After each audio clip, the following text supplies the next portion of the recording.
आदिदेव नमस्तुभ्यं प्रसीद मम भास्कर दिवाकर नमस्तुभ्यं प्रभाकर नमोस्तुते सप्तास्वदमारूढं मारूढं प्रचण्डकश्यपात्मजं श्वेतपद्मधरं देवं तं सूर्यं प्रणमाम्यहं लोहितं मृदमारूढं सर्वलोकपितामहं महापापहरं देवं तं सूर्यं प्रणमाम्यहं त्रैगुण्यं च महासूरं ब्रह्मविष्णुमहेश्वरं महापापहरं देवं तं सूर्यं प्रणमाम्यहं बन्धूकपुष्पसङ्कासमहरकुण्डलभूषितम् एकचक्रधरं देवं तं सूर्यप्रणमाम्यहं तं सूर्यलोककर्तारं महातेजं प्रदीपं महापापहरं देवं तं सूर्यप्रणमाम्यहं सूर्याष्टकपटे नित्यं ग्रहपीडाप्रणाशनम् अपुत्रो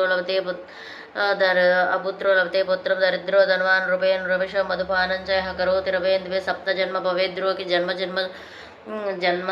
जन्म दरिद्रतः श्रीशैलमांसानि ये त्यजन्ति रवेन्द्वे दारिद्र्యం సర్వలోకంచ గచ్చతి సూర్యాష్టకం సంపూర్ణం అండి. ఇదైతే ఇవాళ చల్లకవ్వ ఉంటుంది కదా, అంటే మాకు పల్లెటూరుల్లో ఉంటాయి చల్లకవ్వాలు అనేది. సో చల్లకవ్వ అనేదానికి మాఘమాసం కదా, ఇది మాఘమాసంలో కొంచెం అంత దీపం పెట్టుకుందాము అని చెప్పేసి దీపారాధన అయితే చేసుకుంటున్నా. అంటే సద్యపారమ ఏమీ పెట్టట్లేదు, జస్ట్ దీపారాధన చేసుకుందాం అనేసి అనుకున్నాను అనమాట. చాలా రోజులు అయిపోయింది మధ్యలో చేయలేదు కదా అని చెప్పేసి, అందుకనైతే ఇలాగ పూజ చేసుకుంటున్నా. నేనైతే సద్యపారంకి పిల్లలు అంతా ఉంటేనే పెడతాను, ఎవ్వరు లేరు కదా, అందుకనైతే జస్ట్ దీపం పెట్టుకుంటున్నాను.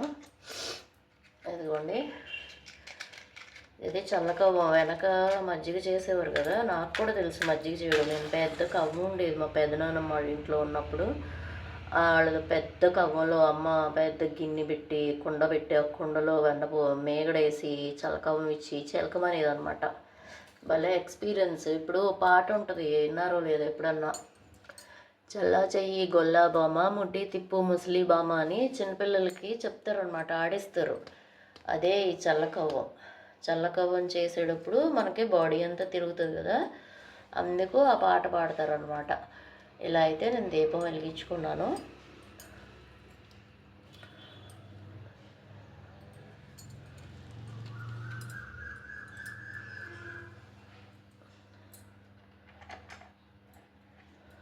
ధూపమాగ్రయామి ధూపానంతరం దీపం దర్శయామి. ఓం భూర్భువస్వః తత్సవితుర్వరేణ్యం భర్గో దేవస్య ధీమహి ధియో యో నః ప్రచోదయాత్. సత్వం తరతన పరిశించాని అమృతమస్తు అమృతోప్తరణమపి. ఓం ప్రాణాయ స్వాహం అపానాయ స్వాహం ఉదానాయ స్వాహం వ్యానాయ స్వాహం సమానాయ స్వాహ విష్ణువే నమః. ఓం మధ్య మధ్య పానీయం సమర్పయామి ఉత్తరాభోసం సమర్పయామి హస్తో ప్రక్షాళయామి పాదో ప్రక్షాళయామి శుద్ధ ఆచమనీయం సమర్పయామి. ఈ లాస్ట్లో చెప్పింది కొంచెం ఎక్కడో చిన్న మిస్టేక్ ఉంటుందండి, అది నాకు పుస్తకం ఏమో పాడైపోయిందనమాట, అందుకని కనిపించట్లా.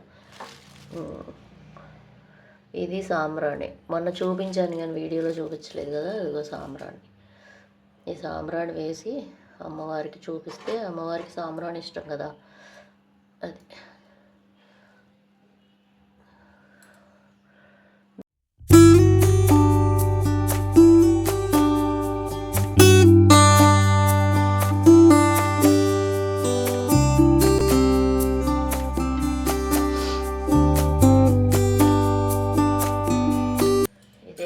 వాళ్ళ పూజ అంటే నేను ఇంకా సద్యపారం అది ప్రిపేర్ చేసి కొంచెం సాయంత్రం పూటే అంతా చేసుకుని, ప్రొద్దుటే అయితే మాకు ఇక్కడ గ్రామదేవత ఉంటుంది, గ్రామదేవత దగ్గరికి చాకల్ని పిలిచి అలా పంపిస్తామన్నమాట. ఇవాళ అయితే ఎవరు లేరు కదా, జస్ట్ ఊరిని దీపారాధన చేసుకోవాలని అయితే ఇలా పూజ చేసుకున్నాను. మామూలుగా బెల్లం పాయసం కానీ లేకపోతే మజ్జిగతో రాత్రిపూట పెట్టిన తోడు అన్నంతో కానీ పెడతారు. ఇవాళ నాకు ఎందుకో మనసుకి ప్రశాంతత కోసం చేసుకోవాలి అనిపించి చేసుకున్నాను తప్ప, ఇది అసలు రీజనబుల్గా మనం చేసే పద్ధతిగా అయితే చేయలేదు. మామూలుగా అయితే దీనికి మేము వేప మండ కడతామన్నమాట, 5 పోగులు దారం పోసి ఈ మజ్జిగ కవ్వానికి. ఇవాళ అపార్ట్మెంట్ కల్చర్లో మజ్జిగ కవ్వం ఎవరికి ఉండట్లేదు కదా, నేనైతే మజ్జిగ కవ్వం మాది పెద్దది ఉండేది, ఇక్కడ చెదలు ఉండడం వల్ల పోయిందనమాట. అందుకని చెప్పేసేసి ఇలా అయితే పెట్టుకున్నాను. బాగుందా? మీరు కూడా ఇలా ట్రై చేయండి. చలకం అనేది ఇంట్లో ఉండాలంటారు కదా, సో అందుకని. ఇది పాలకర్ర. మా నాన్న మామూలుగా ఇవ్వాలని రివాజుగా ఇస్తారు కదా పుట్టినరోళ్ళు, అలా ఇచ్చారనమాట. ఇది దీని పేరు పాలకర్ర. కర్ర పేరు పాలకర్ర అనమాట. చూసారా ఎంత బాగుంటుందో పూజ చేసుకుంటే. ఇదేనండి నాకు తెలిసి పూజ అయితే. ఇంకా నేను ఇంకేమన్నా తప్పులు చేసిన, పూజలో ఏమన్నా మంత్రాల్లో ఏమన్నా లోపం చేసిన, లోపంగా చదివిన క్షమించగలరు.